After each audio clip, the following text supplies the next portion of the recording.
72. The Supper. We ended the last chapter with Zarathustra having an emotional moment, and everyone remaining respectfully silent, except for the soothsayer, who seemed to have something important to say. For at this point the soothsayer interrupted the greeting of Zarathustra and his guests. He pressed forward as one who had no time to lose, seized Zarathustra's hand and exclaimed, "But Zarathustra! One thing is more necessary than the other, so sayest thou thyself. Well, one thing is now more necessary unto me than all others. A word at the right time. Didst thou not invite me to table? And here are many who have made long journeys. Thou dost not mean to feed us merely with discourses." He wants food. He may be a morose thinker who enjoys talking about human suffering, but he can't do it on an empty stomach. Besides, all of you have thought too much about freezing, drowning, suffocating, and other bodily dangers. None of you, however, have thought of my danger, namely perishing of hunger. Thus spake the soothsayer. When Zarathustra's animals, however, heard these words, they ran away in terror, for they saw that all they had brought home during the day would not be enough to fill the one soothsayer. His description of the conversation does not fit what we witnessed, so he must be speaking of the conversation they had before Zarathustra returned to the cave. They were all whining about their sorrows, and different sorts of death that they fear. Well, his fear is to die of hunger, or, in other words, he is a gluttonous man who likes to eat a lot. The eagle and serpent pick on it, and scurry away in fear that they will be made into a meal. Likewise, perishing of thirst, continued the soothsayer, and although I hear water splashing here like words of wisdom, that is to say plenteously and unweariedly, I want wine.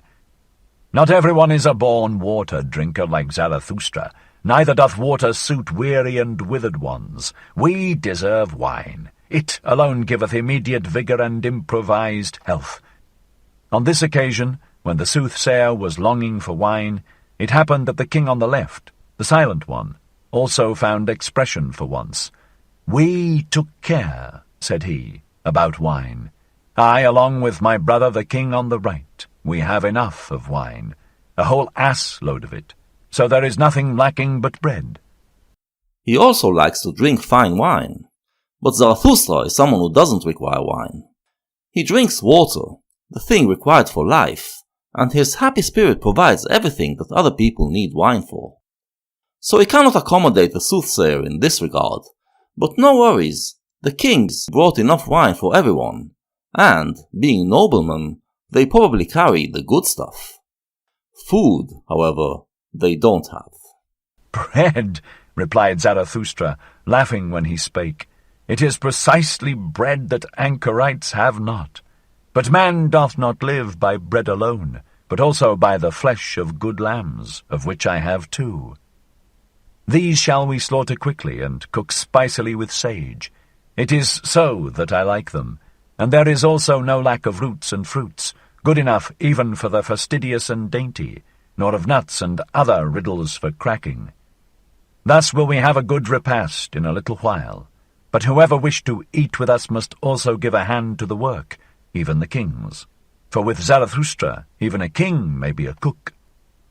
The king spoke of bread, which is usually associated with wine.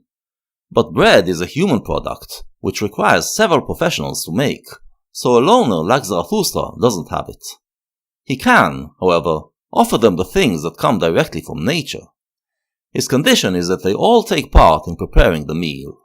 There are no social hierarchies in his world when it comes to material stuff. There are only hierarchies of spirits. This proposal appealed to the hearts of all of them, save that the voluntary beggar objected to the flesh and wine and spices. "Just hear this glutton Zarathustra," said he jokingly. "Doth one go into caves and high mountains to make such repasts? Now indeed do I understand what he once taught us, blessed be moderate poverty, and why he wisheth to do away with beggars." Everyone is pleased with this suggestion, except the voluntary beggar. He gave away his possessions and escaped the company of rich people because he was disgusted by their greed, pretense, and decadent indulgence in pleasures of the flesh. Hence, he regards any kind of indulgence in pleasures as excessive and decadent, and scolds Zarathustra for it.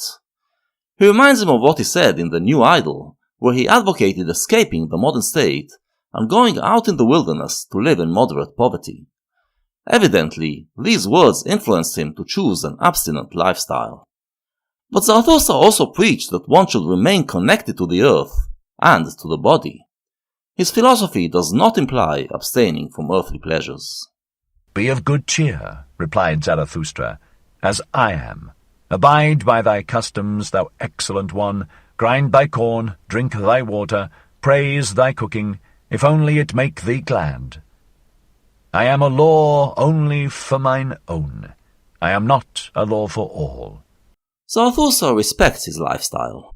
He does not wish to impose his philosophy on anyone. You are free to choose your own way, whatever makes you happy. "He, however, who belongeth unto me must be strong of bone and light of foot, joyous in fight and feast, no sulker, no John o' dreams, ready for the hardest task as for the feast, healthy and hale. The best belongeth unto mine and me, and if it be not given us, then do we take it, the best food, the purest sky, the strongest thoughts, the fairest women." If you choose to follow him, however, then it implies you should maintain a healthy body. This means eating well, among other things that he lists. Thus spake Zarathustra. The king on the right, however, answered and said, "Strange! Did one ever hear such sensible things out of the mouth of a wise man? And verily it is the strangest thing in a wise man, if, over and above, he be still sensible and not an ass." The kings are used to philosophers who tell them to refrain from pleasures of the flesh, and focus on developing the spirit. This comes from the split that was made in Western philosophy between body and soul, matter and spirit. But Zarathustra rejects this dichotomy, and claimed, in The Despisers of the Body, that the spirit is a limb of the body. To develop one's spirit, then, one should first of all develop the body. This actually sounds a lot more sensible to non-philosophers, who feel intuitively that there's a connection between healthy body and spirit. The king is surprised to hear such sensible words come from the mouth of a philosopher. Thus spake the king on the right, and wondered. The ass, however, with ill will said, "Yeah," to his remark. Whenever the donkey hears itself mentioned, it brays in response, reminding us that he, too, is a member of the bunch. It remains to be seen what part it will play in the story. This, however, was the beginning of that long repast which is called the supper in the history books. At this there was nothing else spoken of but the higher man. There are parallels drawn throughout the book between Zarathustra and Jesus. Jesus had a famous supper, so Zarathustra should have one, too. As they eat, they will listen to Zarathustra talk to them about the higher man.